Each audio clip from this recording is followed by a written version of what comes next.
네, 주식 시마론 오늘의 주제 화면으로 보시죠. 중국 당대회 촉각 3연임 시진핑의 돌파구는? 오늘 용인대학교의 박승찬 교수와 함께하겠습니다. 교수님 어서 오세요. 반갑습니다. 네, 미국 가셨다가 들어오신 지 얼마 안 되셨다고요? 이틀 됐습니다. 예, 미국에 미중관계 연구하러 떠나셨는데 기술 패권. 예, 미국이 중국을 어떻게 두드려 패려고 하는지, 예, 다음엔 뭔지, 네, 거기에 따라서 한국은 어떤 영향을 미치는지 미국적인 시각에서 한번 보려고 지금 열심히 하다가 20차 당대가 워낙 중요해서 잠시 들어왔습니다. 네. 이재용 삼성전자 부회장도 이 또 기술에 대한 중요성에 대해서 또 최근에도 언급을 했고요. 모두가 사활이 걸린 문제가 아닐까 싶습니다. 과연 미국이 주도하려는 질서는 무엇인가에 대해서 연구하시고 방금 막 돌아오신 아직 연구 중이신 박승찬 교수님과 오늘 중국 이야기 또 해볼 텐데요. 16일부터 중국의 당 대회가 개최됐습니다. 네. 주말 사이에 이 시진핑 국가주석의 또 연설도 우리가 봤고요. 네. 여기에서 또 대만 통일에 대한 이야기가 나와서 한 차례 또 시작에 일부 반영이 되기도 했습니다. 희토류가 좀 올랐었는데요. 3연임의 대관식이라고 불리는 이번 그 20차 당 대회가 개막했습니다. 관전 포인트를 알아볼까요? 관전 포인트, 뭐 여러 전문가분들마다 의견이 좀 다르겠지만 저는 한 5가지 정도를 말씀드릴 수 있을 것 같습니다. 첫 번째가 아무래도 이제 3연임인데 이제 3연임은 이제 거의 확정된 분위기인데 아직까지 공개하지는 않았죠. 그래서 사실 이번 주보다 더 중요한 것은 다음 주 23일이거든요. 잠시 제가 관전 포인트 말씀드리기 전에 지금 20차 당대회가 지금 어떻게 진행되고 있는지 좀 설명을 드릴게요. 복잡하잖아요. 그죠? 20차 당대회라는 것은 중국 공산당 제20차 전국인민대표대회, 이걸 줄여서 20차 당대회 이렇게 하는 거거든요. 근데 이게 왜 중요하냐? 중국 지도부는 5년에 하나의 텀이 있습니다. 지금 시진핑 주석은 2번 했잖아요. 그러니까 18차, 19차 이 2번을 한 거예요. 근데 보통은 근데 끝나는데 2번 하지 말라고 했는데 그 법을 바꿨잖아요. 여러분 잘 아시다시피 2018년도에 법을 바꾸었습니다. 그러니까 이제 2018년에 했으니까 이제 20차가 이제 바뀌어야 되는 시기인데 계속 연임을 한다.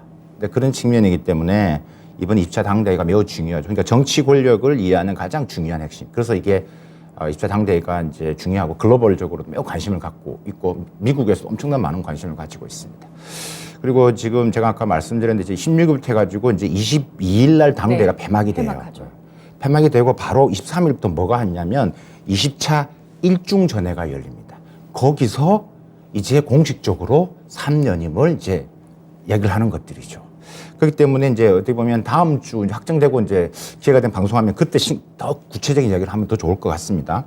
자, 그러면 제가 첫 번째 관전 포인트로서 1인 집권 체제 강화라고 집었는데 결국은 이제 드러나는 게 모든 포커스가 지금 3년이 이제 될 것으로 보고 있고, 근데 그 플러스에서 이제 뭐 인민 영수라든지 여러 가지 호칭에 대한 변화가 있을 것이냐, 시진핑 사상이 중국의 공산당을 만들었던 마오쩌둥과 동급으로 갈 것이냐, 이런 것들이 이제 결정되는. 그래서 이제 아무래도 첫 번째가 이제 1인 집권체제 강화를 말씀드릴 수 있을 것 같고, 두 번째가 이제 총리가 누가 될 것이냐라는 것들이죠. 리커창 총리 분명히 물러난다는 거죠. 예, 그러면 총리가 누가 될 것이냐, 즉 경제를 누가 이끌어갈 것이냐라는 것들이거든요. 그럼 이제 그것도 부분에서 지금 여러 후보군들이 있는데 우리가 그거를 또 좀 봐야 될 것 같아요. 그래서 지금 이제 얘기하고 있는 게 지금 왕양, 지금 정엽 주석을 맡고 있는 인민정치협상 주석을 맡고 있는 왕양이라든가, 그다음에 어떻게 후춘화라고 하는데 원래 차세대 리더로 이 사람이 후진타오 때 시진핑 다음에 후춘화를 하려고 했던 사람이 후춘화입니다. 젊고. 근데 이 사람이 총리 될 것이냐. 근데 원칙을 알고 계셔야 될 게 총리를 하면 추석이 안 됩니다. 네. 그렇기 때문에 이제 그것 우리가 봐야 될 관전 포인트고, 그다음 세 번째가 최대 권력이 중국은 있지만 7명입니다. 상무위원. 올해도 이번에도 7명이 될 것 같습니다. 그러니까 한 명 시진핑 주석을 빼고 6명이 많이 바뀔 것 같습니다. 거의 다. 근데 바뀌는데 거기에 공청단 출신들이 얼마나 들어가느냐.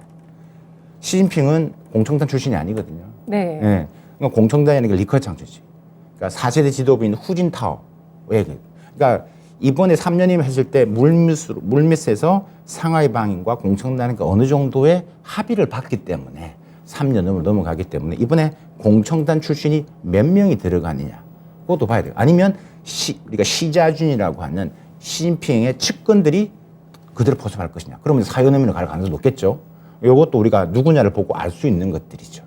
그다음에 네 번째가 이제 제로 코로나 어떻게 될 것이냐. 이것도 이제 또 잠시 이야기를 말씀드릴게요. 근데 우리 증권 하시는 분들은 지금 중국 시장 거의 바닥을 찍고 있는데 이거 어떻게 된 겁니까? 특히 최근에 그렇습니다. 20차 당대 대변인이 중국 제로 코로나 정책 앞으로 지속할 것이다. 견제할 것. 이런 말을 나오다 보니까 시장에서는 또 실망을 하고 주가가 떨어졌거든요. 근데 이런 부분에 이제 향후 방향성. 제가 생각하고 제가 조사를 한 바의 부분에서도 또 잠시 또 설명을 드릴 것 같고요. 어쨌든 관전 포인트. 제가 지금 보이는 관전 포인트는 중국 내에서도 많은 일반 중국 시민들도 관심을 가지고 있는 측면들이 크기 때문에 그렇습니다. 마지막 다섯 번째가 이제 시주석의 이제 글로벌 외교가 더 확장될 것이다. 이제 지금 코너에 몰렸잖아요. 지금 대외적으로 전부 다 안 좋거든요. 경제 안 좋죠. 지금 글로벌적으로 지금 미국 중심으로 지금 중국을 지금 코너로 몰고 있기 때문에 이게서 어떻게 돌파구를 찾을 것이냐. 그런 부분에서 이번에 시진핑 주석의 지금 한 2시간 연설에서 대충 방향성 이야기를 했어요. 예. 그래서 강한 중국 만들겠다. 그다음 타이완 이슈도 이제 또 질문하시면 또 거기에 또 이슈에서 맞춰서 설명을 드리겠지만 아마 이제 요 5가지가 이제 제가 보는 이번에 2차 당대의 관전 포인트로서 이어지는 일중 전해까지 23일부터 시작되는 이게 전부 다 비공개이기 때문에 우리가 이제 그런 추측을 통해서 하고 있는 방향성에서 이해를 할 수 있을 것 같고 다음 주에 대해서 좀 더 이제 확장이 뚜렷해지면 그 면목 7명의 사람을 보면서 앞으로 중국 경제를 조금 더 추측할 수 있을 것 같고 그에 따라서 우리 중국 투자를 한다고 했을 때 어떤 종목 그것도 사실 좀 말씀드리고 싶긴 한데 그냥 말씀해 주시죠. 그래서 교수님이 생각하시는 중국 주식의 큰 최선을 카테고리 측면에서 저는 이렇게 생각합니다. 첫 번째는 일단은 에너지 정말 위기. 궁금한데요. 네, 지금 그러니까 중국의 당면한 위기가 지금 에너지 위기도 있지만 이제 식량 위기도 있고 당연히 있기 때문에 에너지 위기이기 때문에 결국은 에너지주들에 대한 그러니까 국가 전력망 네. 우리가 많이 했던 신재생 에너지 이런 것들은 계속 챙겨 보셔야 됩니다. 챙겨 보셔야 돼요. 두 번째가 농업주들이 지금 농촌 문제 해결은 시진핑 주석이 3연임 때 해내야 되는 이슈입니다. 공동 부유를 위해서도 해야 되고 그렇습니다. 식량 위기를 그렇습니다. 위해서 그렇습니다. 그래서 이제 우리가 농협 중에서 딱 보이는 후보군들이 솔직히 있거든요. 종목군들이 있고 그다음에 세 번째는 미국이 중국을 때리는 업종들, 특히 첨단 산업주 그걸 역으로 생각하시면 됩니다. 미국이 중국을 때리는 업종들은 중국이 계속 키우려고 할 겁니다. 그럼 내부적으로 정부 당의 지원을 더 많이 받게 될 겁니다. 지원 정책이 더 많이 받기 때문에. 그렇기 때문에 이 세 가지 종목들을 계속 크로체크해서 보시는 게 좋을 것 같고 주식시장 부분들에서는 계속 저점을 끊을 것이냐 그렇게 보실 필요는 없다. 저는 그렇게 생각을 하고 그 이유는 뭐냐면 지금 막 이렇게 안 좋으니까 제로 코로나니까 지금 미국 중국 정시에 들어가 있는 많은 글로벌 자금들이 다 지금 이탈하는 것처럼 유출된 것처럼 이야기하는데 실제 데이터를 보면 그렇게 많이 안 나갔습니다. 안 나간 이유는 뭐냐? 심플합니다. 심플합니다. 그 이유는 뭐냐면 일단은 중국 정부가 지금 유동성을 계속 풀고 있고 지금 최근에도 지금 돈을 풀었기 때문에 유동성을 풀고 있고 그로 인해서 이제 지속적인 경제 성장을 할 거라고 보고 꾸준히 두 번째는 지금 저평가 많이 됐거든요. 그러니까 이제 한국 성장 가능성이 더 크다라고 글로벌 투자자들은 보고 있는 것 같습니다. 때문에 지금 이제 제로 코로나에서 너무 이제 포커싱이 맞추면 이제 그러니까 지금 소비주들보다는 지금 제가 말씀드린 세 가지 측면에서 제가 종목 코드까지는 말씀을 못 드리더라도 그건 다음에 종목 코드 하는 시간 있으면 제가 네. 기업 소개를 하면서 그러면 기업 소개까지 해야 되니까 길어지잖아요, 그렇죠? 여러분들께서 원하시면 제가 댓글 주시면 제가 교수님께 한번 요청을 드려보도록 하겠습니다. 네, 지금 중국, 그러니까 킹달러 시대가 이제 9월에 한 차례 크게 또 시장에 부각이 됐습니다. 이제 이런 킹달러 아래에서 또 미국이 세계 질서를 다시 한번 주도하려고 움직이는 가운데서 과연 이 3연임을 앞두고 있는 시진핑과 중국이 어떤 방향성으로 가게 될 것인가 거기에 있어서 중요한 세 가지를 일단 먼저 얘기를 해주셨는데요. 신재생 에너지를 비롯한 이 에너지 인프라 그리고 농업 그리고 미국 쪽에서 중국이 계속 두드리는 분야 제재 그렇죠. 중국이 크면 안 된다고 보고 있는 첨단 기술 산업 이 세 가지가 중국 정부의 지원을 받을 가능성이 있다는 점에 대해서 주목을 해주셨는데요. 일단 23일에 일중전회의 시진핑 국가주석이 완전히 3연임이 결정되기 이전이긴 하지만 이번 당 대회의 관전 포인트로 크게 5가지를 꼽아주셨습니다. 기술 자리를 강화, 공동부유, 여기 제로 코로나, 또 7인의 상무위원들 누가 구성이 될 것인지, 시진핑 국가주석의 3년임 이후의 대내외 변화들까지 봐야 된다고 말씀해 주셨는데요. 지금 개혁개방 시대 이후에 첫 3년임 국가주석입니다. 개혁개방 시대는 거슬러 올라가면 지난 1978년입니다. 중국 경제 발전의 네. 분기점이 됐었다라고 맞습니다. 보는 시점입니다. 이때 당시 덩샤오핑이 집권을 했었던 시기이고요. 덩샤오핑이 카우보이 모자 쓰고 환하게 웃는 그 사진이 굉장히 유명한. 많이 보셨네요. 네, 제가 좀 조사를 했습니다. 네, 잘하셨어요. 굉장히 유명한 그 사진이고 그때서부터 이제 중국이 미국과 손을 잡고 큰 경제 성장을 이룩했는데요. 그 이후에 다시 지금 첫 3년임의 지도자가 나왔는데 과연 중국 내부에 어떤 영향이 있을까요?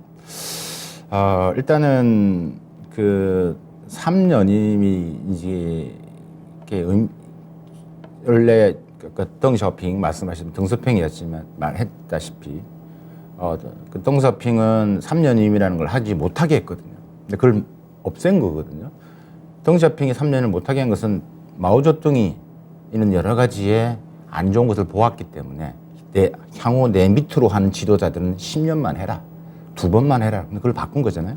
이게 이제 종신까지 간다는 이야기인데, 그러니까 중국 일단 내부적으로는 지금 부분에서는 많이 지금 좀 뭐 이런 반발들을 지금 억지로 누르려고 하는 것들이 매우 좀 심하게 보입니다.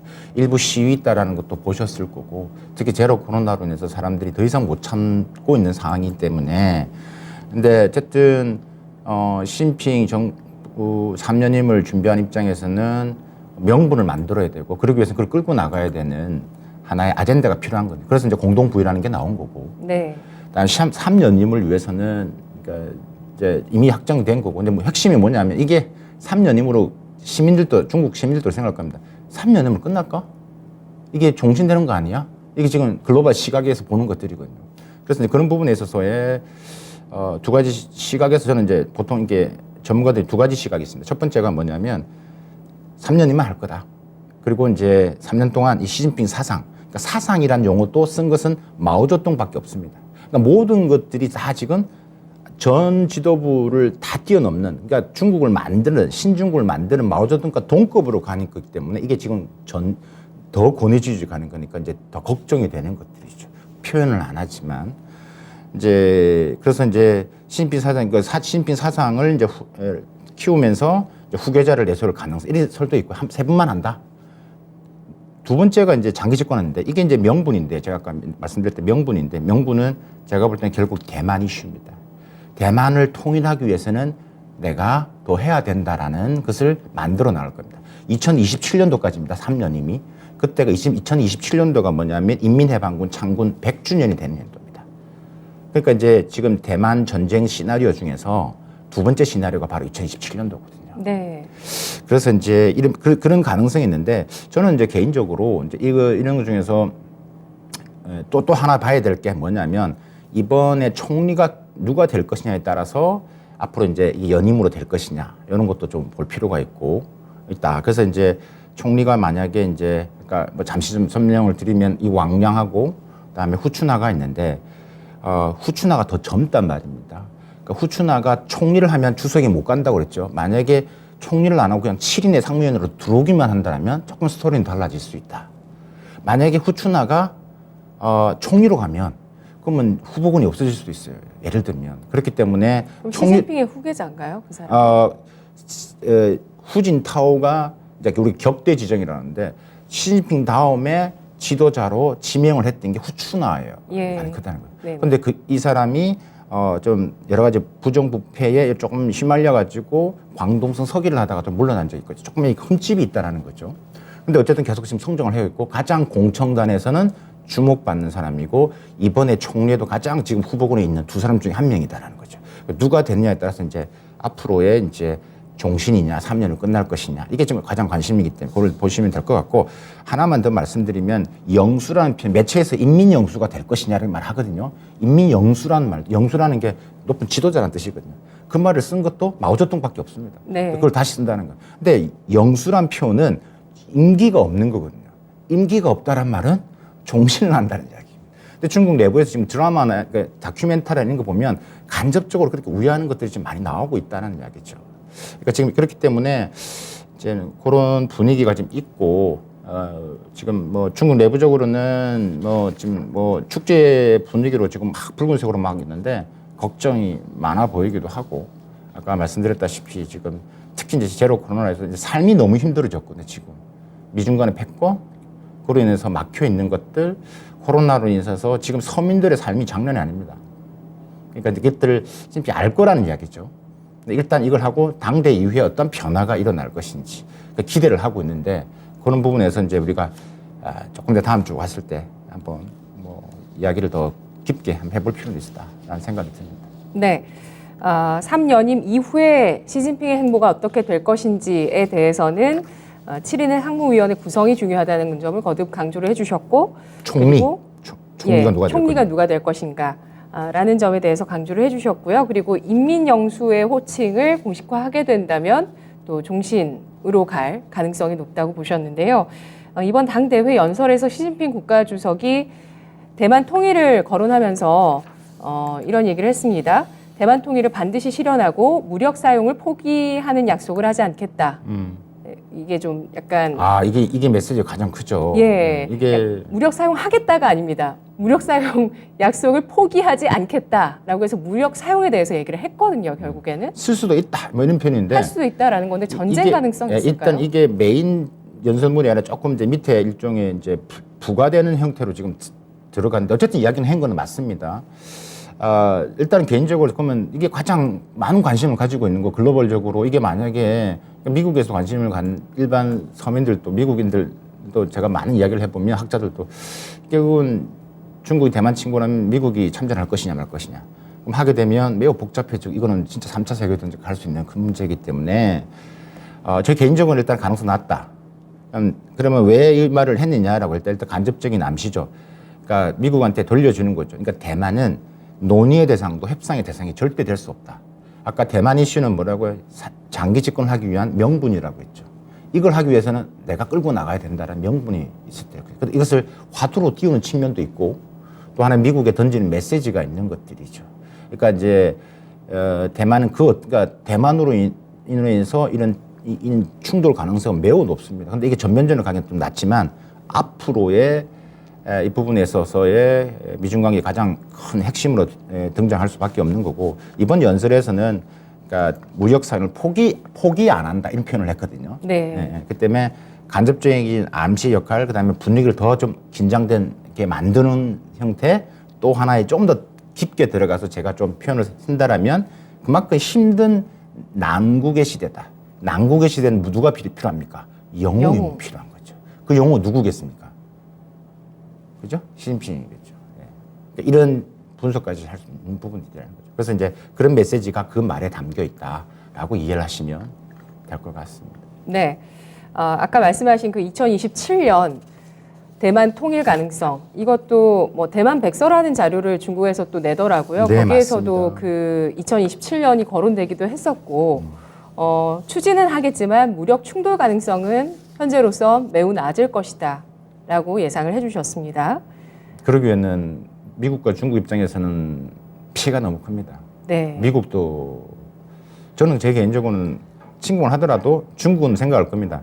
우리가 침공을 하더라도 미국은 왜냐하면 러시아를 받기 때문에 우크라이나를 받기 때문에 네네. 말은 하지만 쉽지 않을 거라는 거예요. 그러니까 더 지금 긴장감이 국면이 되는 거죠. 통일을 추진하긴 하겠죠. 중국 쪽에서. 그럼 무조건 합니다. 근데 평화적으로 하겠죠. 근데 그 시기가 아까 말했던 그 시기가 지금 2035년도로 2027년도로 얘기를 하지만 그러니까 2035년도 2027년도가 있고요. 침공 시나리오가 3단계가 2035년 전입니다. 네. 그게 시진핑이 이야기하는 그 사회주의 현대화, 중국의 사회주의 현대화. 이때 35년도까지를 중국이 이야기를 하는 예는 그건 쉽게 설명드리면 중국이 미국 GDP를 완전히 추월하는 지금 한 76%까지 왔거든요. 중국이 미국에. 그러니까 이때 가능성. 그다음에 2049년도 신중국이 생긴 100년이 되는 현대입니다. 그러니까 이때까지 간다라는 것은 종신으로 간다는 이야기죠. 그죠? 어쨌든 2035년도도 마찬가지고. 그러니까 그때까지는 어떤 형태든 간에 하겠다라는 게 뭐 거의 뭐 이야기하고 있는 거기 때문에 이제 그 전에 이제 여러 가지 방법론을 통해서 하고 것이고 시기적으로 이제 그걸 보겠죠. 네. 그리고 시진핑 국가주석의 또 이번 당대회 연설 가운데서 또 빠지지 않았던 게 공동부유라는 그 개념입니다. 성장 중심의 기조가 꺾였다고 봐야 될까요? 성장을 하기 위해서 공동부유를 하는 겁니다. 예. 이제 그 많은 분들이 이제 공동부유라면 이렇게 생각을 하시죠. 그러니까 돈 있는 사람 거 뺏어서 준다, 분배. 예, 분배한다. 그러니까 그래서 기부라고 하는 건데, 이게 성장을, 그러니까 중국이 지금 가장 큰 문제가 뭐냐면 성장을, 그러니까 중국이 가고자 하는 것은 이제 앞으로는 수출 주도형이 아니라 내수 주도로 계속 가는데, 네. 그럼 14억 명이 중산층 올라와 줘야 되는데, 그걸 중국에서 샤오캉이라고 합니다. 중산층이 10억 명이 넘는 사회가 되면 내부적으로 기본 경제 성장이 간다라는 거죠. 근데 밑에가 안 올라오고 있는 거죠. 그러니까 지금 빈부격차가 더 심하게 나타나고 있는 것들입니다. 중국 자료 보시면요, 한 12억, 15억을 갖고 자산을 갖고 있는 사람이 이제 중국에서 한 전체 인구에서 0.3%. 근데 월 한 20만 원 정도 받는 사람이 중국 전체 인구의 한 38%, 9%가 있어요. 격차가 너무 나는 거죠. 이렇게 해서는 답이 안 나온다는 거예요. 그러니까 이걸 올리기 위해서는 이제 그런 공동부유라는 개념을 통해서 이제 맞추려고 하는 거기 때문에 그래서 농촌이 나오는 거고요. 그렇기 때문에 이번에도 연설문에서 민영경제 활성화를 이야기를 했었습니다. 당연히 필요한 거고요. 근데 이걸 또 잘못 이해하신 분, 테크 기업들 규제가 앞으로 어떻게 될 것이냐 이렇게 생각 물어보시거든요. 그러니까 테크 기업들에 대한 부분적인 규제는, 그러니까 독점에 대한 규제는 계속 들어갈 겁니다. 그러니까 그건 여러분들 분명히 보셔야 됩니다. 이번에 조금 완화를 하긴 했지만 전반적인 기조는 이걸 격차를 줄이기 위한, 그러니까 이제 근서민층을 하기 위한 것들을 하기 게 더 크다. 그래서 공동부유가 3년임에서 가장 핵심 아젠다로 분명히 등장할 것이기 때문에 그 목적은 성장 기조가 꺾였나라는 게 아니라 중장기적으로 중국이 미국을 추월하기 위해서는 지금 76%에서는 거기서 받쳐주지 않으면 어차피 네. 중국의 수출은 끌고 가고 있지만 한계에 도달할 것이고 투자도 제한적일 것이다라는 거죠. 그거 위해서 공동부유를 한다. 이렇게 이해하시는 게 더 맞을 것 같습니다. 네, 미국의 경제처럼 내수 시장을 더 키우는 그런 방향으로 가겠다는 중국의 기조고요. 여기에 또 최첨단 기술 개발 역시도 중요해지고 있죠. 네. 이걸 저지시키기 위해서 미국 쪽에서 중국을 배제하고 직접적으로 최근에는 최첨단 기술에 들어가는 반도체 기술에 대해서도 또 수출을 금지하는 조치에 대해서 이야기가 나왔는데 시진핑 국가주석이 이번 연설에서도 중요한 핵심 기술의 난관을 돌파해서 결연하게 승리하겠다라고 발언했습니다. 앞으로 경제 초점이 첨단 기술 개발이 될 수 있다고 봐야 될까요? 여러분, 그 중국의 전체 GDP에서요, 디지털 경제가 차지하고 있는 비중이 39%입니다. 그러니까 중국 많이 안 가보시고 막연히 아시는 분, 아까 제가 못 사는 이야기 했으니까 중국 아직도 못 살구나 이렇게 생각하시는데 전체 GDP에 차지하고 있는 비중은 매우 높아졌습니다. 그러니까 중국이 가고자 하는 게 디지털 경제입니다. 네. 중국 내부적으로는 미국과 지금에서는 안 된다고 압니다. 그럼 가고자 하는 것은 그 다음 텀이겠죠. 그러니까 쭉 올라가려고. 그럼 이제 디지털 경제. 그러니까 지금 반도체를 제외하고는 미국과 중국 간의 격차가 거의 삐까삐까합니다. 그건 데이터로 나와 있는 거기 때문에 그건 우리보다 미국이 더 잘합니다. 그러니까 때린다라고 보시면 됩니다. 그럼 이제 반도체는 계속 때리는 거고요. 그러면 저는 그 다음에 보고 있는 게 지금 이제 핵심 아젠다가 뭐냐면 양자 기술이거든요. 양자 기술은 이제 재밌는 게 양자 정보 기술은 미국이 앞서가고 있고 양자 암호 통신은 중국이 앞서가고 있습니다. 그러니까 창과 방패 싸움인데. 그러니까 양자 기술은 뭐냐면 이게 결국은 그냥 기술이 아니라 결국 안보입니다. 안보. 무기입니다. 무기. 그러니까 매우 민감하게 접근하기 때문에 이걸 미국이 어떻게 하면 중국을 막을 것이냐.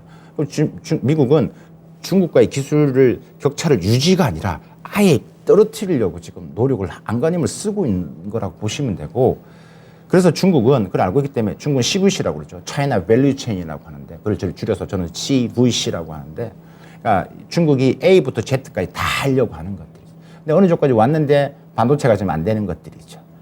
그러니까 나머지 부분에서는 뭐 우주항공이나 부분에서는 다 중국 어느 정도 오고 있다. 그래서 이번에 시주석도 강조를 했다시피 기술 자립, 기술 민족주의, 그다음에 뭐 쌍순환, 아까 수출보다는 내수 중심. 그래서 이런 것들로 구도화를 더 만들어 나가겠다는 강력한 메시지를 던졌죠. 때문에 제가 아까 앞에서 말씀드렸다시피 미국이 중국 제재를 하고 있는 그 업종이나 이런 것들을 좀 유심히 보라라는 것들도 네. 다 그런 연결고리가 있다라는 것들입니다. 네, 앞으로 이 어떤 첨단 기술의 키포인트가 될 양자 기술에서 미중 간의 첨예한 대립이 있을 것이라고 예상을 해주셨어요. 게임 체인저가 되죠. 예. 자, 봉쇄 위주의 코로나 방역 정책이 당분간 계속 더 이어질 거라는 기조는 일단 시진핑 국가주석 발언을 통해서 확인을 했는데 중국 내부에서는 봉쇄가 아닌 자유를 달라라는 시위, 현수막까지 보일 정도입니다. 언제까지 제로 코로나 정책이 이어질까요? 순수하게 제 정보통, 제 소식통에 또 제가 여러 가지 문건을 통해서 제가 연구를 이렇게 보면 지금 이 제로 코로나도 두 가지가 있습니다. 하나는 동태적 제로 코로나, 우리가 아는 것은 동태적 제로 코로나거든요. 완전히 봉쇄를 하는 거예요. 중국이 저렇게 하고 있는데 또 하나가 사회적 제로 코로나. 이게 조금 완화된 게 사회적 제로 코로나거든요. 사회적 제로 코로나는 같은 도시에서도 한쪽은 이제 그쪽 부분에 있으면 그쪽만 이렇게 봉쇄를 하는 거고 다른 지역은 또 자연스럽게 완화를 하는 그러니까 조금 이제 변형된 걸 하고 있는데 이게 이제 당대가 끝나고 연말부터 좀 더 완화가 될 것이고 저는 내년 3월에 양회를 중심으로 해서 완화된 제로 코로나가 좀 되지 않을까라는 걸 좀 추측을 합니다. 그 배경에는 첫 번째 이런 게 있습니다. 지금 중국 그 여유국에서요, 우리 같으면 관광공사 같은 곳이죠. 지금 중국 뭐 단체 관광 이런 것들 지금 막 홍보하고 있습니다. 움직임이 서서히 나타나고 있다는 겁니다. 움직임. 그러니까 그걸 왜 하느냐? 중국 내부적으로 경제가 힘들다는 이야기입니다. 그러니까 더 이상 바꿔서는 답이 안 나온다는 이야기입니다. 네. 왜냐하면 그게 경제적도 있지만 아까 말씀드렸잖아요. 사람들이 지금 못 참고 있다고요. 이것처럼 무서운 건 없거든요. 그렇죠. 예. 그래서 내년 3월에 양회 이후에 제로 코로나 정책의 점진적인 완화 가능성이 예상되고 있다는 건데요. 신냉전이 심화되고 있습니다. 이러면서 미국 쪽에서 대중 수출 규제를 계속 조치를 하고 있고요. 중국의 1대1로의 성과에 대해서도 또 다시 궁금해지는데 이게 중국이 굉장히 크게 추진했던 정책인데 최근 들어서는 좀 잠잠한 것 같아요. 지금 뭐 코로나 때문에 다 갈 수가 없고 올 수가 없으니까. 예. 그런데 최근에 시진핑 주석이 지금 우리가 상하이 협력기구 SCO 했을 때 카자흐스탄을 갔지 않습니까? 처음 2년 6개월 만에 움직임이에요. 그러니까 이제 우군을 만들고 갔는데 예. 그 2년 6개월 만에 간 곳이 뭐냐면 카자흐스탄인데 네. 카자흐스탄은 어떤 곳이냐면 2013년도에 시진핑 주석이 1대1로를 처음 이야기를 했던 곳입니다. 1대1로가 지금 코로나 때 멈췄지만 결코 1대1로가 뭐 없어지고 이런 거 절대 아닙니다. 우리 국내에서 1대1로의 여러 가지 부정적인 메시지나 이런 게 기사가 많이 있긴 한데 실제 돌아가는 것은 움직이고 있습니다. 지금 1대1 참여하는 국가가 120개국가 훨씬 넘습니다.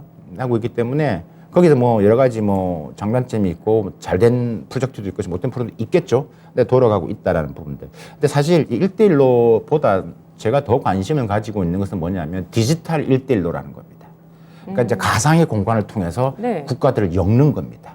중국이 데이터를. 추진하나요? 네, 중국이 추진하고 벌써 꽤 됐죠. 우리나라도 지금 포함 들어가 있습니다. 예. 그러니까 미국이 중국 제재에 또 하나가 바로 디지털 1대1로에 가입하지 말라라는 것들. 그럼 데이터가 뺏긴다라는 것들이겠죠. 근데 이 지금 있는데 이렇게 설명을 드릴 것 같습니다. 그러니까 미국 주도의 가치 동맹과 그다음에 중국 주도의 시장 동맹이 앞으로 지속적인 충돌을 합니다. 그러니까 지금 1대1로, 디지털 1로. 무슨 말이냐면 미국을 동맹 국가로 하고 있는 나라를 대충 계산해 보면 그 글로벌의 세계에서 한 60개 플러스 알파가 됩니다. 중국이란 나라를 시장으로서 뭐 경제 협력국으로서 1위, 2위를 하고 있는 나라가 한 120개 국가 플러스 알파입니다. 우리나라는 양쪽이 다 들어가죠. 우리나라 경제에서 가장 1위 국가가 중국이잖아요. 우리나라 같은 나라가 엄청 많습니다. 때문에 이런 이게 우군을 확보하는 형태로 중국은 이 디지털 1대1로 기반 플러스 향후 디지털 1 실크로드를 엮어서 이제 향후 더 키우려고 할 것이다. 그래서 이제 여러분들이 디지털 실크로드에 좀 관심을 가질 필요가 있어요. 분명히 이 아젠다가 어느 순간 또 매체에 많이 나올 겁니다. 그때 오늘 제가 했던 말을 좀 기억하시면 될 것 같습니다. 네, 알겠습니다. 그때 성지순례를 이 영상을 통해서 하는 걸로 하겠습니다. 위안화 국제화 움직임도 좀 볼 텐데 위안화 국제화는 또 중국 입장에서는 패권을 갖기 위해서는 완성시켜야 되는 과제가 아닐까 싶은데 최근 행보는 어떤가요?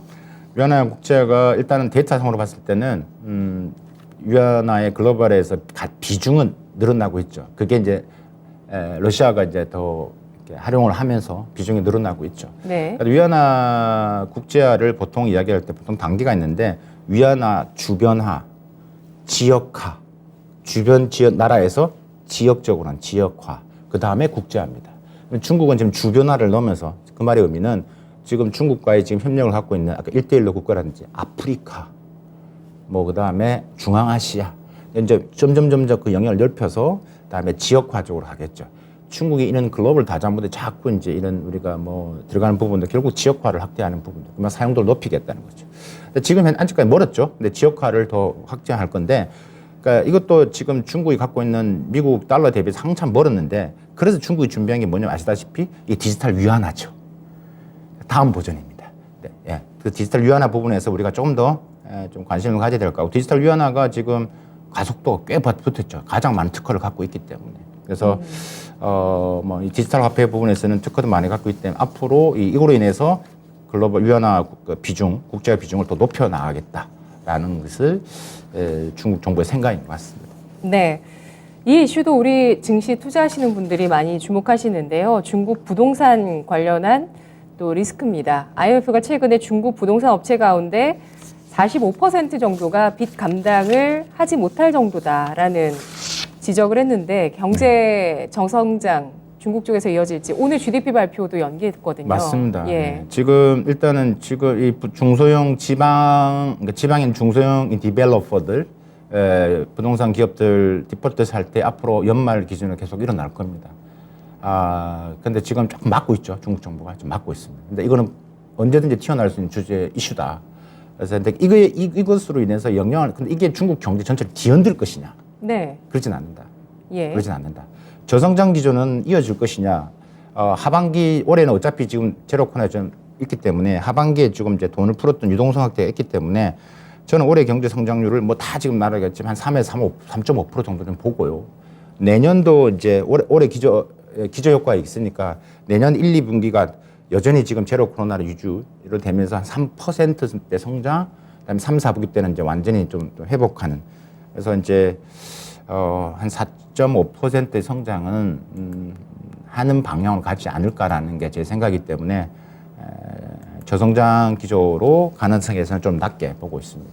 네, 중국의 부동산 그 문제도 역시 시스템 리스크로 확대될 가능성은 적다고 예상을 그렇습니다. 해주셨고요. 예. 근데 그 이슈는 분명히 튀어나온다. 네. 하지만 시스템 위기로 전이될 흔들지 가능성은 못한다. 적은 이슈라고 판단해 주셨습니다. 시간이 얼마 없어서 이제 마지막 질문 빨리 네. 해야 되는데, 동북아 쪽의 신냉전 구도가 심화됩니다. 그러면서 대만 증시가 이번 주 초반엔 좀 또 많이 빠지기도 했어요. 대비해야 할 리스크는 뭐가 있을까요? 신냉전 구조에서 앞에서 간단히 말씀드렸는데요. 간단히 시간이 없으니까 말씀드리면, 그러니까 미중 간의 신냉전은 더 심화된다. 예. 더 심화된다. 그러면 거기에 따라서 중국 리스크, 미국 리스크가 다 동시에 동조한다. 예, 우리한테 너무 큰 부담입니다. 거기에 따라서 무슨 그 말의 의미는 뭐냐면 결국 나비 효과가 한국에 그대로 반영이 된다. 우리는 경제적 1등인 중국과 2등인 미국과 지금 끼어 있기 때문에 미국은 한중 관계를 점점 디커플링 경제시키려고 할 것이고, 네. 그럼 우리가 잘못된 또 선택을 하면 또 영향을 받게 될 거기 때문에 이런 그러니까 나비 효과, 중국 신대전에서 중국에 따르는 리스크, 미국에 따른 리스크를 우리가 이제 얼마큼 준비됐냐. 예를 들면 아까 시토리 부분 말씀드렸을 때 시토리가 중국에 이 카드를 언제 쓸 것이냐. 이런 부분에 대해서는 계속 만지작거리겠죠. 그런 혹은 전략 물자가 시토리뿐만 아니라 많이 있거든요. 우리가 요소 사태에 봤다시피. 그러니까 그게 한중 관계가 아니라 미중 관계 이슈로 인해서 우리는 같이 휩쓸려 갈 수밖에 없는 구도 속에 있다라면 우리는 어떻게 대응할 것인지를 고민해야 되겠죠. 그래서 이런 이 나비 효과가 매우 빈번하게 일어날 가능성이 있고, 그 때문에 연결고리를 잘 찾아내서 그걸 좀 분석하고 좀 논의를 하는 게 좀 필요할 것 같다라는 생각이 듭니다. 시간이 얼마 없어서 뭐 여기까지 간단히 말씀을 드리겠습니다. 네. 그래서 최근에 우리 정부도 뭐 호주나 여러 국가들과 광물의 공급망을 협력하기 위한 조치들을 해나가고 있는데요. 이렇게 미국과 중국의 어쩔 수 없는 대립이죠. 1등을 놓고 싸우는 거기 때문에 대립할 수밖에 없고, 이것에서 힘의 논리와 기술의 논리가 계속 이어질 수밖에 없는 상황이라는 점에 대해서 오늘 알아봤습니다. 교수님 분석 잘 들었습니다. 감사합니다. 고맙습니다. 네, 오늘 주식심화론 용인대학교의 박승찬 교수와 함께 중국의 당대회 진행 상황들에 대해서 알아봤습니다. 지금까지 투자 판단에 도움드릴 수 있는 내용들 확인해봤고요. 다만 주가의 상승과 하락을 보장하지 않는다는 점을 유의하시면서 투자하시면 좋겠습니다. 장중에 출렁임이 있었다가 지금 또 어느 정도 상승 탄력을 회복하는 모습을 보여주는데요. 장 끝까지 잘 지켜보시고요. 내일 이 시간 여러분과 함께 할게요. 고맙습니다.